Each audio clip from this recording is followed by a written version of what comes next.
Erwin Tulfo live. Walang awat na komentaryo, pagbabalita at serbisyo publiko. All in one. Erwin Tulfo live. Exclusive sa Radyo Pilipinas. 7:38 AM. Si Mayor Duterte, I'd like to invite everybody to watch PTV4 and listen to Radyo ng Pilipinas. Bueno bayan! Biyernes, ika-15 ng Disyembre 2017. Magandang hapon Luzon, Visayas, Mindanao. Magandang hapon mga Angels Ginang ng Tahanan. Magandang hapon sa mga buhay-biyay sa mga oras na ito. At magandang umaga, magandang tanghali, magandang hapon, magandang gabi at magandang madaling araw sa mga kababayan natin sa iba't ibang panig ng mundo. Welcome and good morning, good afternoon, good evening. Ito po ang programang Erwin Tulfo Live. Hanggang alas 2 po tayo ngayong araw ng Biyernes. Oy, bayan mamaya ha, yung mga nakatutok sa atin. Dahil araw ng sweldo at pagkatapos ay sale sa mga mall at magbibilihan ng mga pang-shopping, asahan na raw po yung traffic na sangkatutak mamaya. Yung iba nagbigay na ng bonus, ha? Sangkatutak na traffic, ha? Magbaon daw po ng mahaba-habang pasensya. Anyway, nako, ito po mga pag-uusapan natin. Hindi na po tayo magpapaligoy-ligoy pa. Ang Volunteers Against Crime and Corruption, bayan, ipinapanukala nila sa Senado, na sampahan ng plunder case, pandarambong ang dating Pangulong Noynoy Aquino. Dahil sabi ng VACC, kahit ano pa ang paliwanag niya dyan, sabit siya dyan, dahil inaprubahan niya yung tatlong 3.5 billion pesos na bakuna. Pero napansin ko lang bayan ha, laging lumulusot itong Pinoy na ito. Natatandaan ninyo yung doon sa Mama Sapano. Lusot siya, oh. Ang lusot itong timukol na ito. Akalain mo hindi siya sumabit. Ang sumabit lang si Purisima. Pagkatapos doon sa Disbursement Acceleration Program, lusot na naman ang Pangulong at dating Pangulo. Ngayon na naman mukhang lulusot na naman, ha? Magaling ito Alam niyo ho kabisado nito, ika nga, ha? Yung art ng pagmamanipula. Mukhang namamanipula ni Pinoy yung mga nakikinig sa kanya. Mukhang kayang-kaya niyang paikutin, ha? Yung mga mambabatas, mga investigador. Ilang beses niya nang namanipula yung Senado na yan, di ba?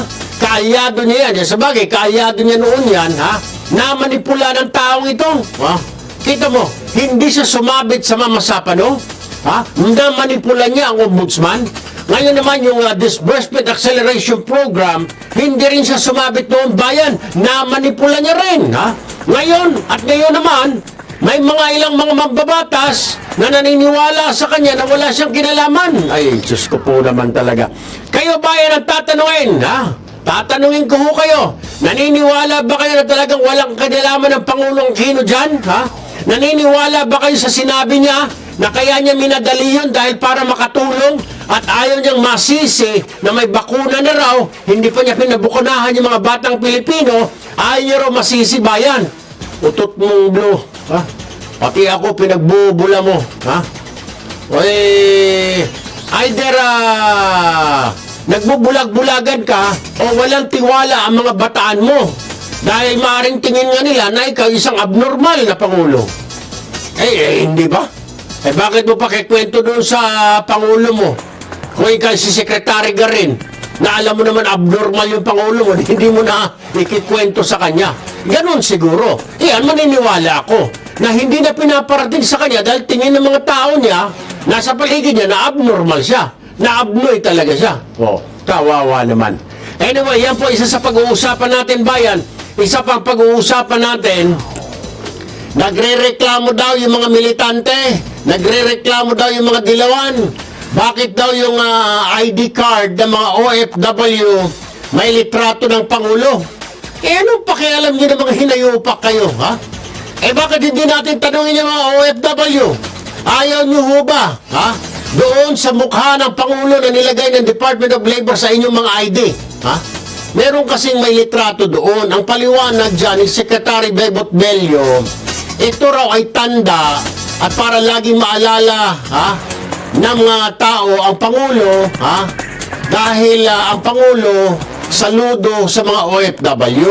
Mahal ng Pangulo ang OFW. Ito ay paalala na ang Pangulo nila sa Pilipinas ay mahal sila.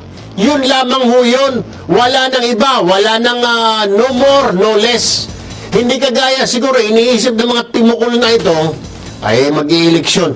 Hindi na nga tatakbo ang Pangulo. Maski na pa niyang gawin niya, hindi na siya makakatakbo hanggang 6 na taon lang.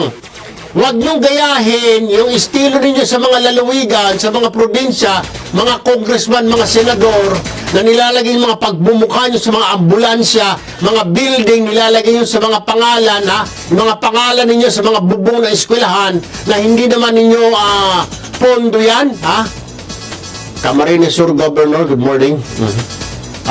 Hindi nyo naman pondo, nilalagay niyo mga pangalan niyo para maalala kayo sa eleksyon. Buisit, ibahin nyo ito. Tanungin nyo na lang yung OFW. Ako na magtatanong, diretso, dahil maraming OFW nakikinig sa atin. Ayaw nyo bang may litrato na Pangulong Duterte doon sa mga ID ninyo na ibinibigay ng dole? Kung ayaw ninyo, sabihin ninyo at diretsahan. Ako na mismo magsasabi sa Pangulo. Ayaw nila, Mr. President, sa mukha ninyo doon sa litrato, ay sa ID nila.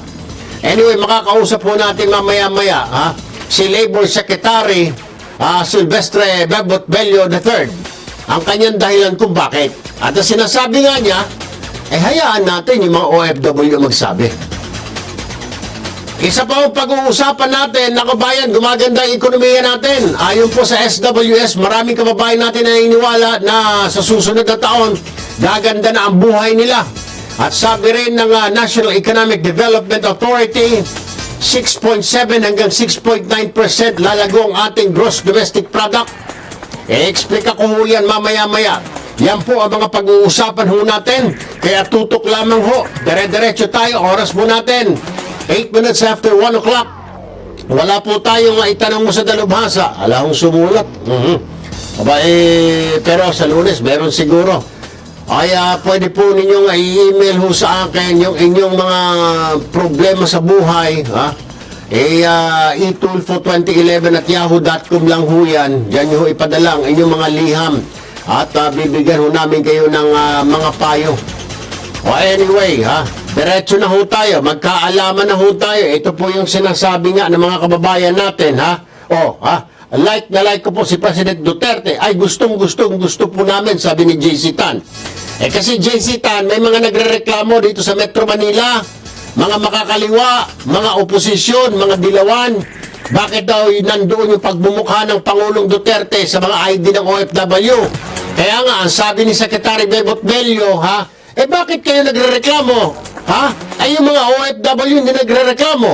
Ay sinasabi ni Secretary Bello, hayaan natin yung OFW magreklamo. Sabi ni Brochak, gusto namin.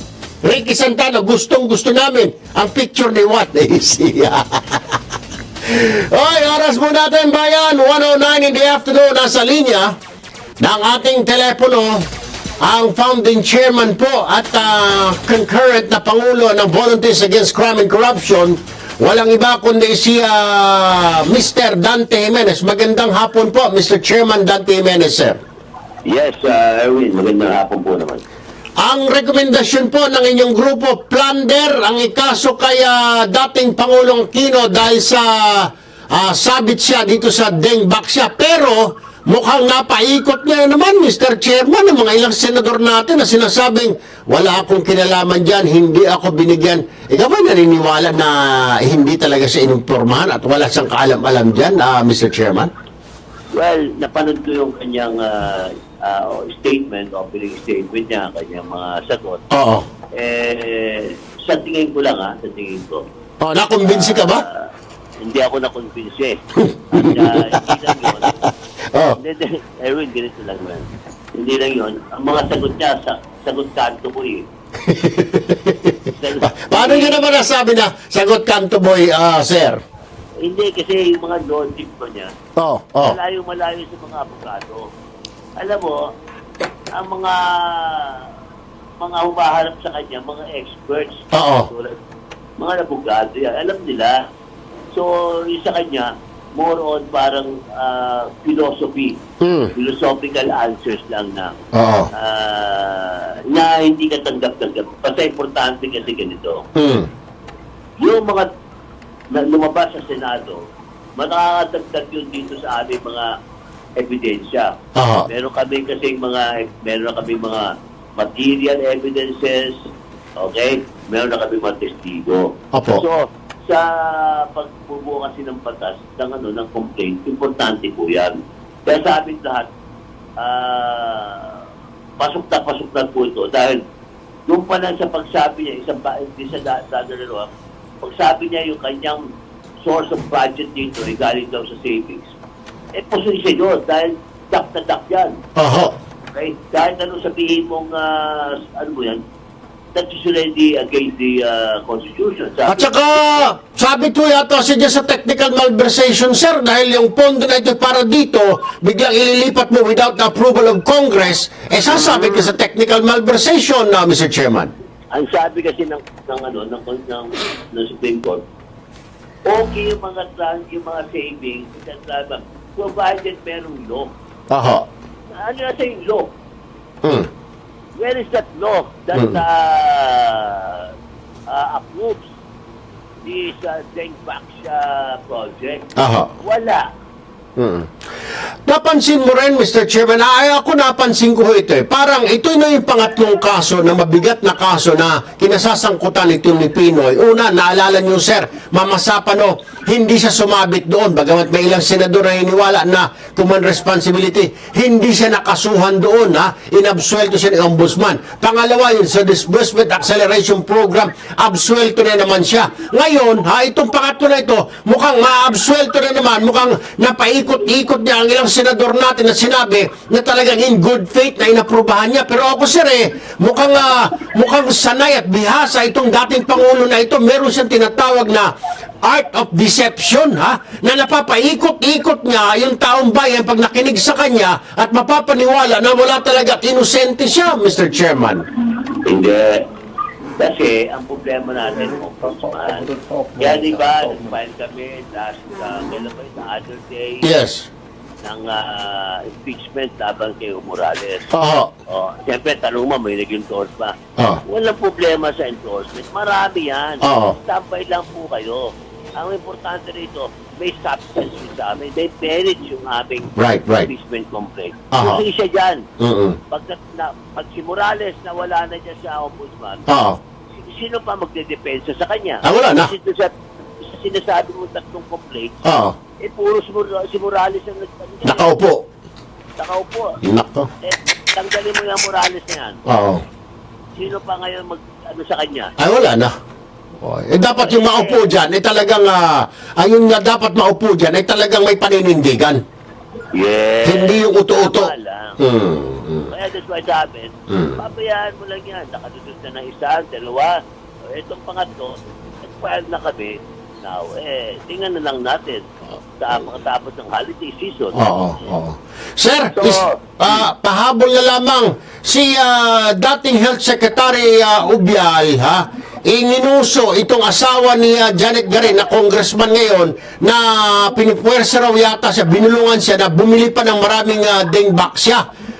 Kayo ba naniniwala rito? At ito raw dahil kung bakit hindi yata siya na ika nga ay na-confirm dahil kumontra siya dito sa kagustuhan ng congressman ito. Pero itinanggi na ni congressman na ika nga Garin, sir. alam mo, madali ang tanggi. Oo. Pero iba naman yung naka-record. May transcript of record si Secretary Ubial. Nako. May pinakita siya. Transcript of record during their hearing. Diyos ko po. Now, tell me now, how could you dispute that with a verbal language? Alam mo, sir, siguro, other than Pinoy, Garin, at saka Butsabad, at saka Paquito Ochoa, dapat silipin na rin yung siguro ng BACC, since kayo ang isa sa mga nga nagsababantay dito. Tignan nyo na rin, dahil meron po ako naririnig na may mga mambabatas na nakaupo ngayon, na bumoto dyan, hindi ko lang kung bakit sila bumoto dyan, pumayag dyan, baka nasa payroll ng lintik na Sanofi na yan, ng mga mambabatas na nakaupo ngayon, sir. Siguro, ito po yung bantayan natin. Dahil tingnan natin na kapatid, No. madaling maano ng ating mga lawyers yan. Alright. Rest assured na kung kung sino po ang mga complain natin, Opo. charge natin, Ah, in accordance with the rules na Opo. ebidensya, Ah. validated, Yes. blah, blah, blah. Kaya, Alright. take time lang. Sige, sir. Christmas, Erwin. Sige po. Thank you po, Mr. Chairman Dante Jimenez, founding chairman ng VACC. Magandang hapon po, sir. Apo, thank you. Si Ginoong Dante Jimenez, ang founding chairman po ng Volunteers Against Crime and Corruption. Oras po natin at doon sa ginagawang orasan ng kanilang mga radyo, 16 na minuto makalipas ang ika-1 ng hapon. Diyan lamang ho kayo, bayan. Semento ba ang hanap nyo? Hindi kailangan na sikat o boss ka. Dapat pinatigas ng panahon. Hinubog ng pagkakataon. Rainbow Cement, makulay ang buhay at aksyon sa tibay. Available na sa mga trusted hardware stores nationwide. Laki ng framing nila dito. Diabetes ka ba or may high blood pressure? Tama pati monitor. Sabi ko, isupin. Sabi ko kay engineer. Ayaw. Iyan, no? O, hayop. Isi-isi, Binubulungan, sir. akala ko, baka Tapos andyan na yung sponsor natin dun sa Pampa June. wala pa. Sa akuan tayo. Pa-picture January. Subukan naman namin yan. Masusubukan mo, isang tablet lang. For 4 days. Kikikig talaga. Gay, mahihiya ka kasi laging alam mo. Parang Parang PMA. sasabihin ni SB, ano yan? Lagi ka masisita nga lang. Is that a stick or how did you Boss, think? Na? may kaaway ako sa labas. May dala akong batuta. Para sa Ito, kanin. sir. Ito bigyan si boss. Ayan, mukhang nga malamya eh. Pag pinainom ko ito ng dalawa, salaksakan ko sa ngalangala ito, baka mabuhay. Ang the original Multi Awarded Easy. Lagi nabubugbog ni Commander bago pumasok. Easy, boy. Easy. Nakakahinang pakiramdam. Pero, with my prescribed medication, proper diet, healthy lifestyle, and my Triple H Ashitaba capsules, natulungan bumalik ang Ay, Jubilin. Kumihawang pakiramdam at control na ang blood sugar ko. Kaya mga kapatid, pag Ashitaba, hanapin ang the original Triple H brand, awarded as the most trusted consumers brand by the 37 People's Choice Awards. Triple H Ashitaba. Be healthy. Stay happy. Live longer. 10 pesos lang per capsule. Ang SRP. Triple H Ashitaba Herbal Capsule. Mabibili sa Mercury Drug at sa lahat ng butika nationwide. Pili na.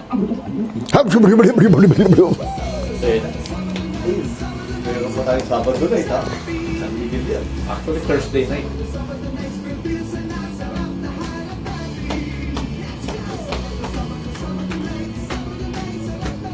Ano oras po ang party natin? Alas 7. Yung sa atin. Alas 7, par. Sa atin. Nagpakuha ako ng 20 kaha ng beer. Yun, o. Yun. Saka magpabili ako ng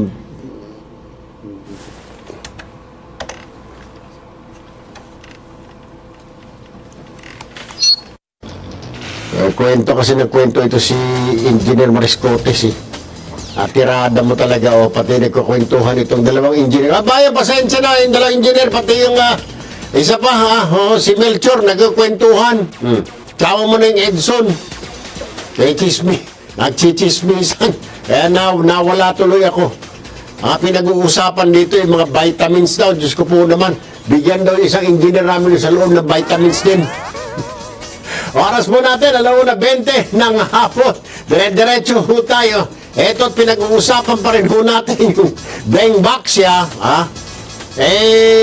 Ewan ko, ito mga kababayan ho natin, hindi ho naniniwala. Naniniwala ba kayo bayan? Yung mga sa Facebook natin, na walang kinalaman ng Pinoy dyan?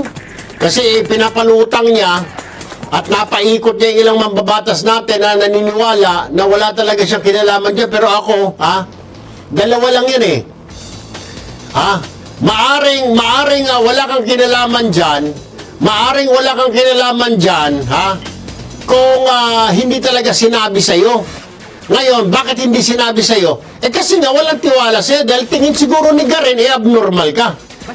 Hindi ako naniniwala. Hindi.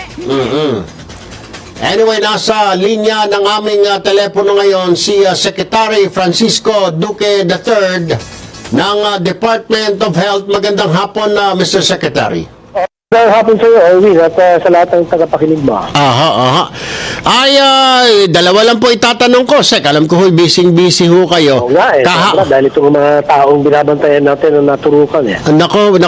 Paano nga pala ito nga pa, sir? May mga parents na nag-i-email sa akin, tumatawag sa aking opisina. Ano raw ang gagawin nila, sir? Sakaling may mga simptomas daw o yung iba, nangangamba lang na hindi pa naman nakakagat ng dengue. Wala namang lagnat yung anak na pero naturo ka ng dengue vaccine.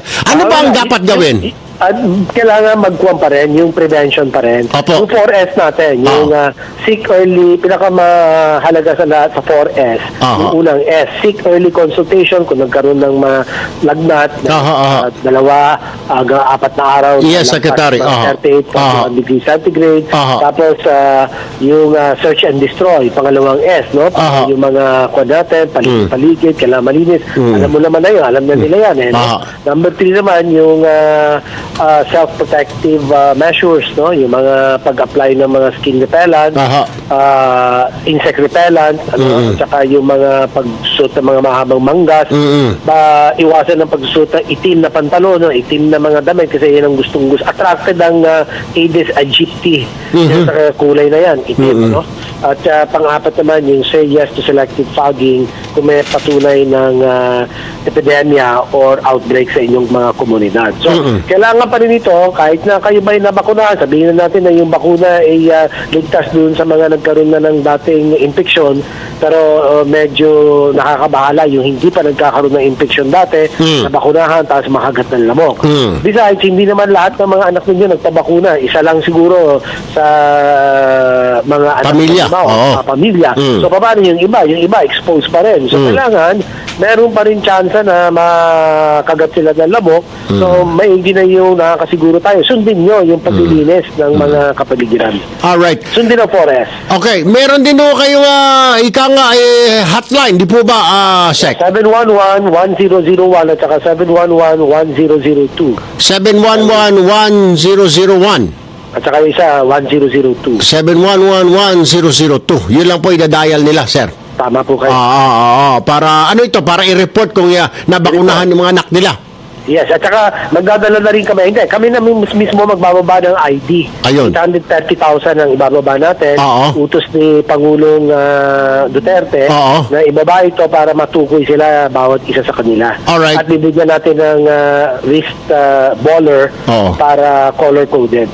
Para ano yun, sir? Parang purpose po nitong ID na ito, Secretary? ID, para matukoy na sila sa kanilang mga paaralan. Kasi kung kunwari na nakagat sila ng dengue, so kung itong mga may ID na ito, pumunta lang sila sa ospital, what's gonna happen now? Well, tatanggapin sila automatiko at saka PhilHealth babayaran ng kanilang mga sasagutin ng PhilHealth. Hospital, yes. Dahil sa kapalpakan ng gobyerno noon, sasagutin ng gobyerno ngayon yung kapalpakan noon. Tama kayo. Kita mo naman yung katarantad. Anyway, pangalawang question, sir, last question ko ay pwede ba yun na if you're the secretary right now, yung pwesto mo, na you will not inform your president on what's going on pag mga major decisions na ganito? Ano po ba ang tamang kayo po naging secretary din under PGMA dati. Does the president always have to know and everything? Kung good or bad, lahat dapat wala kang itinatago as a secretary? Dapat lang. Para ang tinatawag mo doon, due diligence. Lalo na kung pinag-uusapan natin, buhay ng mga tao, mga ka-apekto, maapektuhan, dapat lang yung mandato ng kalihim na i-disclose lahat. Sabihin sa kanyang boss, sa kanyang pangulo, ito ang mga mangyayari, ito ang mabuti, ito ang posibleng mga masama o banta na pwedeng mangyari. So, para makapag-desisyon ng maayos ang presidente, lalo kung pinag-uusapan mo rito, 1 milyon buhay ng mga Pilipino. Correct, because what the president was saying, the former president Sec was saying na wala man lang daw kumontra ni isa. Wala man lang, parang he is really left in the dark, secretary as a president. Tapos he has to make a decision na parang sinabi na it's a matter of life and death. Marami na rin nagkakasakit. Siya in good faith, inaprubahan niya yung bakuna na yan. Kahit na alam niya na wala masyado pang testing, Mr. Secretary. Well, hindi niya alam yung bahagi nung sinabi mo, hindi pa niya alam yung testing kasi ang sinasabi niya, ang kampante siya na ang report sa kanya maayos ito, walang magagawang masama o makakapeligro ng kalusugan ng mga bata. So, yun ang sinabi niya kasi yun naman pagtaas ng dengue talaga sa Region 8, Region 3, 4A, NCR, talaga nakakabahala. So, hindi mo rin naman masisi yung tao kung ganun ang naging dating sa kanya batay sa mga datos na isinumite sa kanyang opisina. Pero kayo ba at this point, sir, naniniwala minadali? What do you think? What is your assessment? Well, matapos kong mapakinggan ng Blue Ribbon Committee na ang chairman niya si Richard Gordon, Right. ay yun daw naman sa panig ng Presidente Aquino, ginagawa naman daw yan kasi nga yung budget pagkadating ng December 31st, wala na yan. Babalik na yan sa national coffers at ginagawa naman daw nila yan. Ngayon, kung sakasakali naman daw hindi matuloy yung programa na nilaanan nila ng budget, babalik lang sa national coffers yung pondo. Pero ito naman natuloy. Kasi nga, ay ang ulat sa kanya, o report sa kanya, maayos naman daw itong bakunang ito at hindi banta sa kalusugan. Ang problema kasi dito, Secretary, parang lumalabas kasi midnight deal ito February, tapos eleksyon Mayo. Sana naman ipinaubaya niya na lang doon sa kanyang parating na Pangulong Duterte, na bahala na ang Duterte na magdesisyon sana, hindi yung ganito. Ngayon, napupulaan tuloy siya sa kanyang kalukuhan. Mahirap naman natin i-second guess. Sa bagay. Isip niya. Kung sa bagay. Tayo siya. Exactly. Anyway, Secretary, maraming salamat po for your time. Have a nice weekend, Sec. Thank you po. Thank you. Ay, nako. Ayun na nga ang problema doon. Ang sinasabi niya, hindi ako ininformahan. Wala man lang kumontra habang tumutulo ang laway niya kahapon. Ay, Diyos ko po naman. Kasi nga naman, tingin siguro sa'yo, Mr. President, abloy ka. Hindi walang biro, ha? Ikaw ba kakausapin mo yung abloy? Sige nga. Isasabihin sa'yo na kapitbahay, tangare, isa ka pang abloy, Edson. Kinakausap mo yung nakaupo din sa kalsada na abloy na tumutulo ang laway. O ikaw, Melchor, kinakausap mo yung abloy, pati ikaw, abloy, na rin kinakausap mo natural.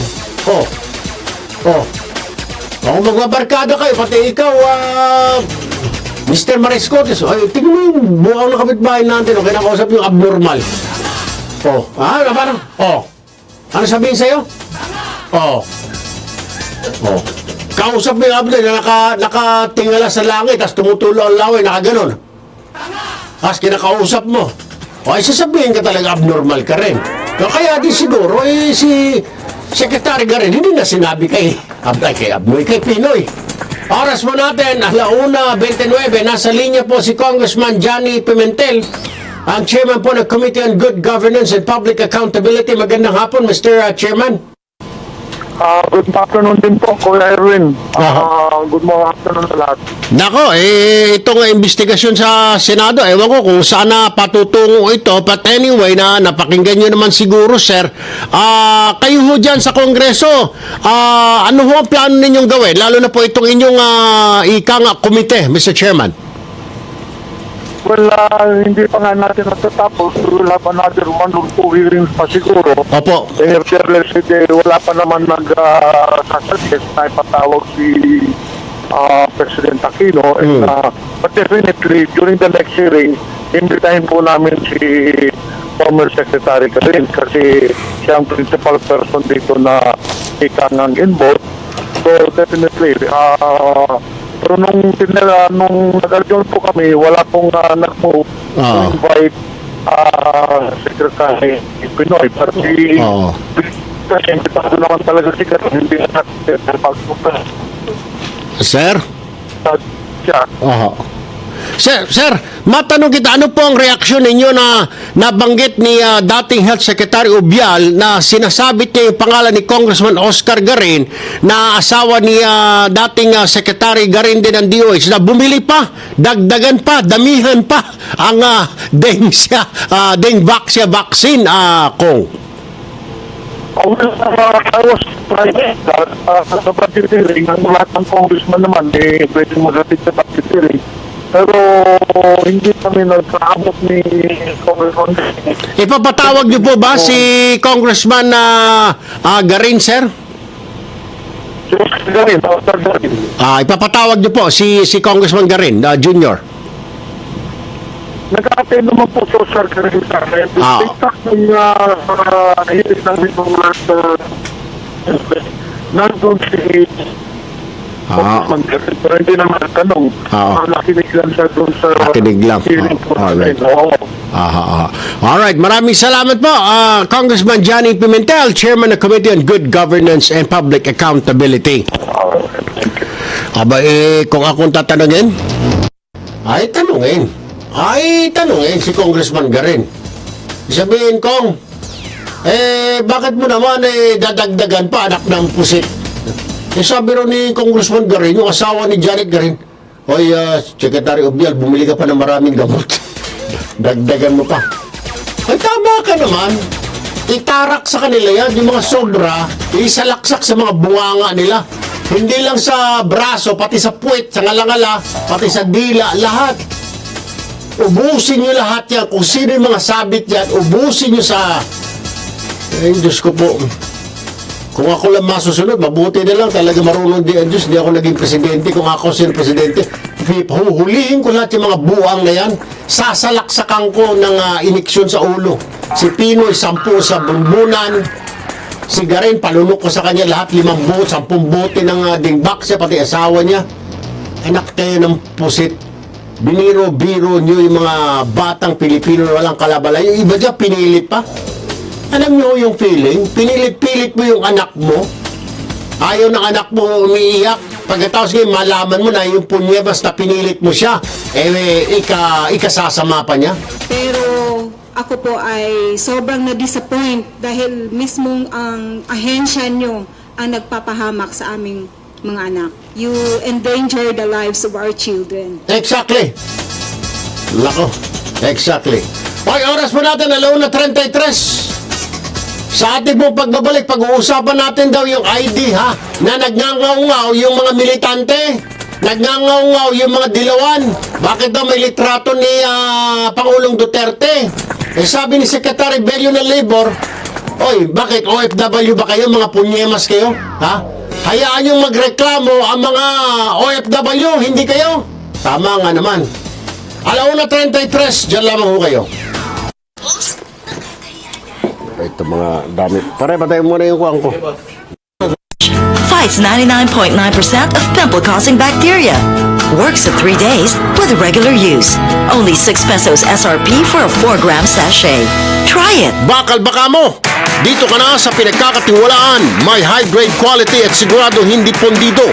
Siguradong tama ang sukat at timbang. Queenie Metal Philippines, ang nag-iisang bakal na galing sa ore. Kaya kinatatakutan ng hari ng bakal.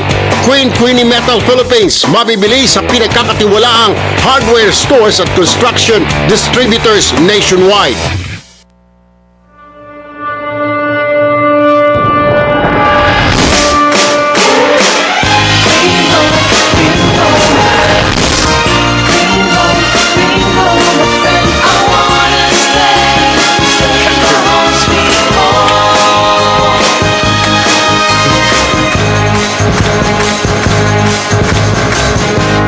Searching so long, these islands we can't go home.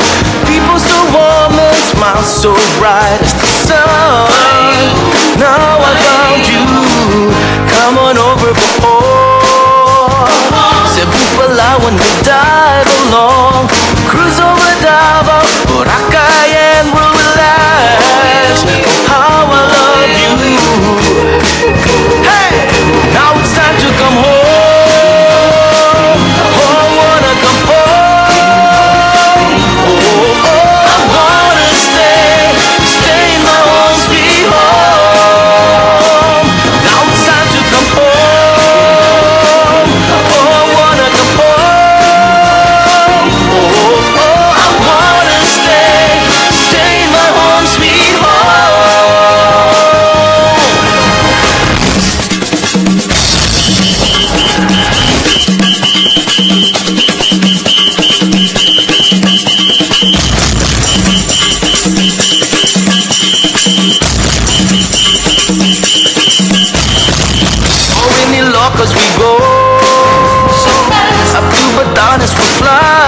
with joy, full of beans. There's no other place like home. How I love you. Hey, now it's time to come home. Oh, I wanna come home. Oh, I wanna stay in my home, sweet home. Now it's time to come home. Oh, Meron ka rin, kasama ka rin doon. May kasbit ka.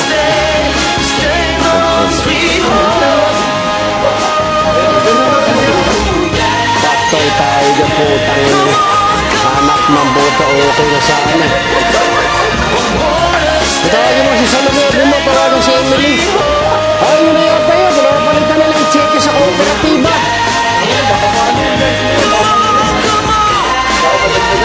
Easy, boy. Easy lang. Easy. Saan na lang ginagana Emily dito? Tinatabawag si Sek, pinapakuha na yung cheque. Sabihin mo. I do, Father. I do. Tara siya doon. Oh, pinapakuha na. Approve. Daddy, Yaya's kissing the TV again. Bring the world closer with Hisense Ultra HD TVs. With crisp pictures and clear sound, you feel like you're there. Hisense TVs are available at all leading appliance stores May nationwide. production number kami sa Christmas party. May kuha niyan pare, may pa-premyo. Pag sumayo, sir? Oh, Alam na. Production number natin. Tayo lamig. first price 20 mil. Oh, ay patay na. Second G's. Wala tayong kalaban. Third 5. Meron pare, sila Rochelle. Tsaka sila Emily. Siya pati yun ng mga guards. Oh, yan. Kuha tayong corner natin. Tatalunin natin yan. Ito, magagaling to. Kuha tayong corner natin. May inayos na documents mo. Ang tugtog. Ha? Bring home a May friend. inayos na documents. Tapos pupunta na sila. Oo, pa-pick up na nga sa kanya. Hindi ka, kaya nga sponsor tayo. Bring home a friend.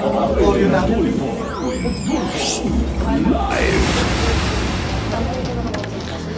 Alright, dire-diretso tayo bayan. Oras po natin, 1:38 na ng hapon.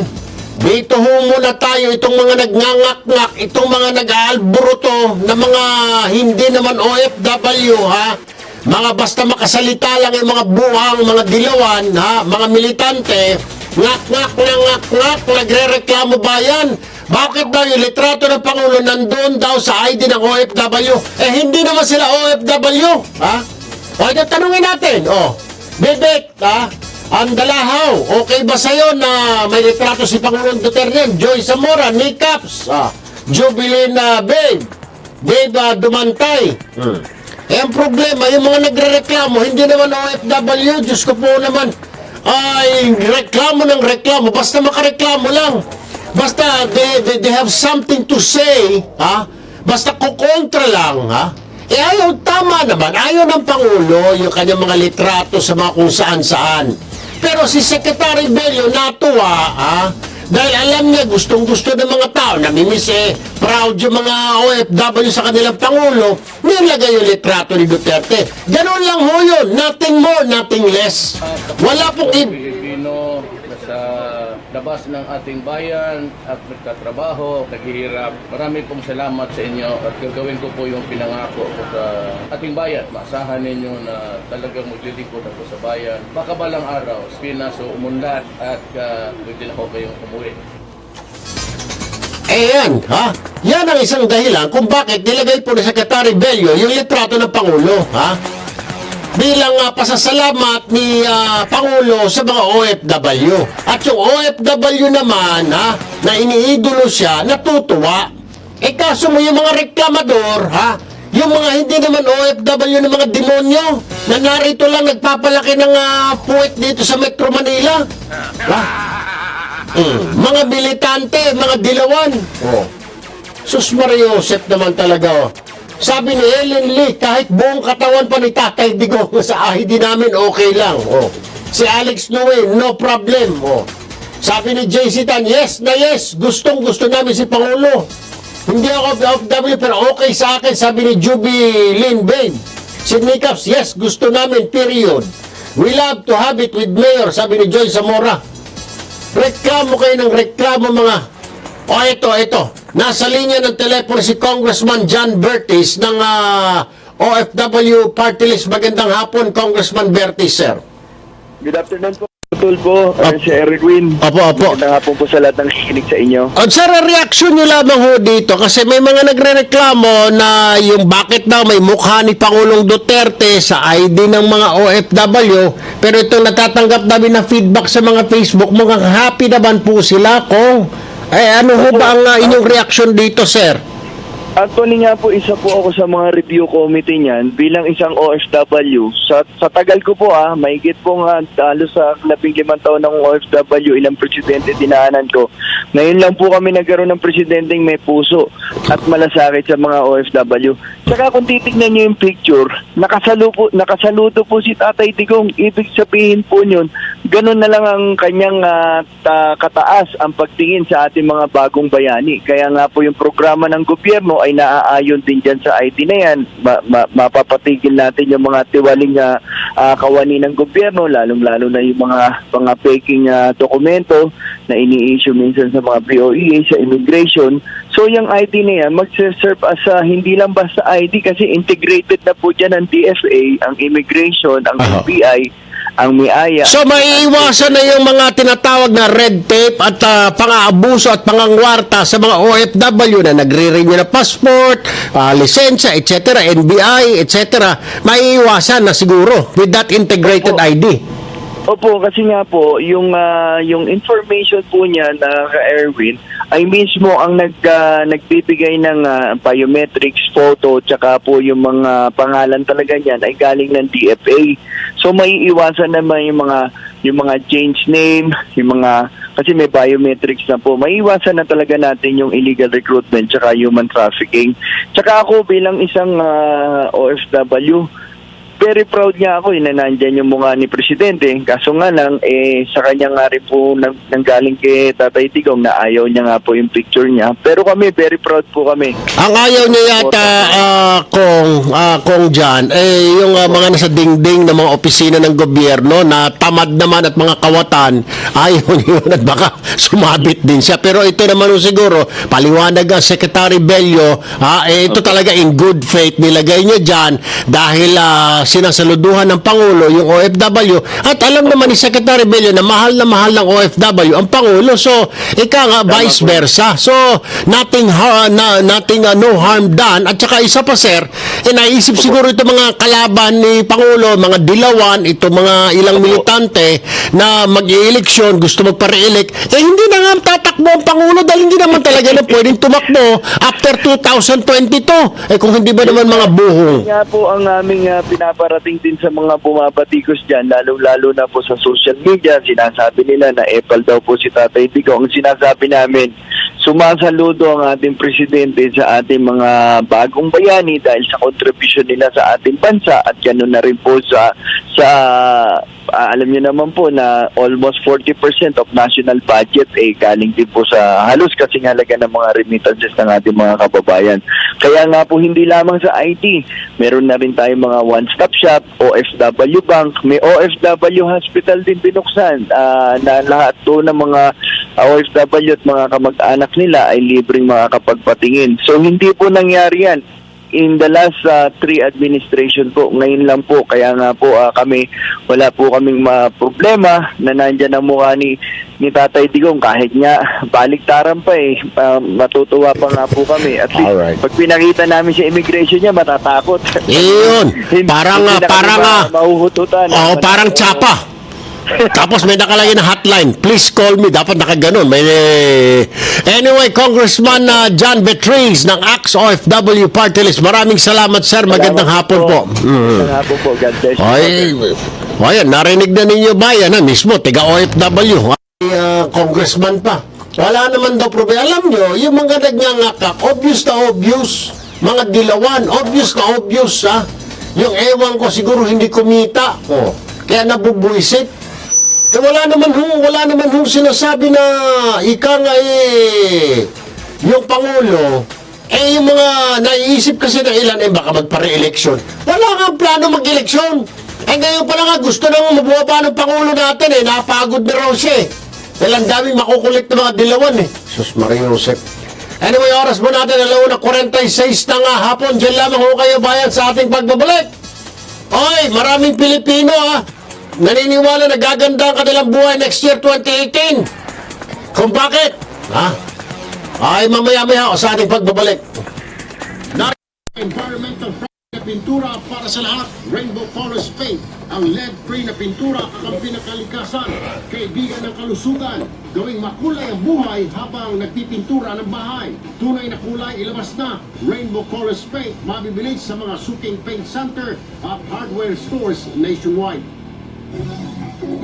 Araw-araw, libo-libo ang premyo. Araw-araw, 3 times a day ang panalo. Magdali-dali na maglaro at sumali dito. Favorite 2 numbers from 1 to 31 for the Easy 2 Lotto. Ang takbo bumulot pa from 0 to 9 para sa 1 Friends Lotto. Exciting yung prizes na mapapanalitan nyo. Huwag naman patupik-tupik pa.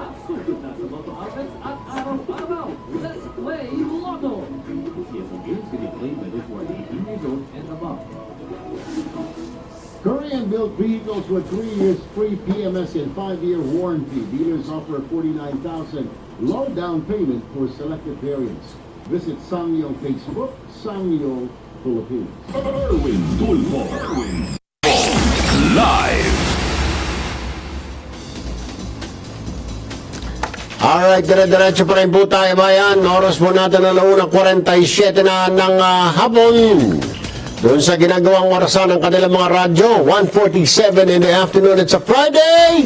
Payday! Sus Maria Josep. May alam akong grupo ngayon. Friday, payday. May kasama pang bonus, oo. Oh, Diyos ko po. Yung isang engineer dyan sa nakapaligid-ligid lang. Mrs. Iyan! Panawagan ko doon sa Mrs. na engineer na ito. Diyan lang yan sa may malapit sa may Roses. Ay, Roses. Diyan sa may Prisco. Ma'am, good afternoon. Baga po ito siguro mga alas 4. Ewan ko lang baka sabihin magsasali doon sa Christmas party ng PTV. Bible study.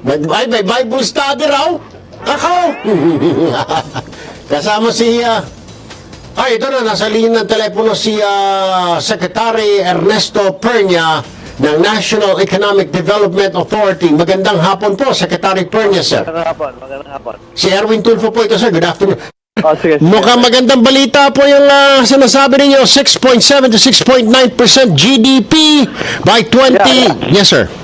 Yun ang projected na to. Ano pong reason, sir, behind? Bakit suddenly tataas po itong ating GDP or tumaas itong GDP? Okay, ano man, kanang mataas ang credibility ng presidente natin. Opo. At saka mataas ang credibility ng mga economic managers. At saka talagang yung government spending natin, public spending on infrastructure, tumataas na. Sabi rin po ng Forbes magazine, sir, na naungusan pa raw natin yung economy ng China. Sec, is this true? Ano? Naunahan pa natin. China was like 6 point... Sa growth rate, ang China, kuan lang, 6.5 yata, 6.5 lang ang China. Pero sabi din nila, Mr. Secretary, sir, na kapag hindi naibsan itong korupsyon, wala rin daw po ito dahil yung mga investors natatakot mag-invest sa ating bansa because of corruption. Pero binibigyan ng pansin ng presidente na ngayon ng corruption. Opo. Yun naman ang tinutukan niya ngayon. Opo. Sir, panghuling katanungan na lang, ano po reaksyon ninyo? Sabi ng SWS na maraming kababayan natin na naniniwala na gaganda ang buhay nila next year, 2018. Secretary. Talaga dapat optimistic tayo sa 2018 kasi maganda na yung takbo ng ekonomiya at saka mag-improve pa ito. Alright. Thank you very much. Daghang salamat in taon, Secretary Ernesto Pernia, sir. Okay. Thank you.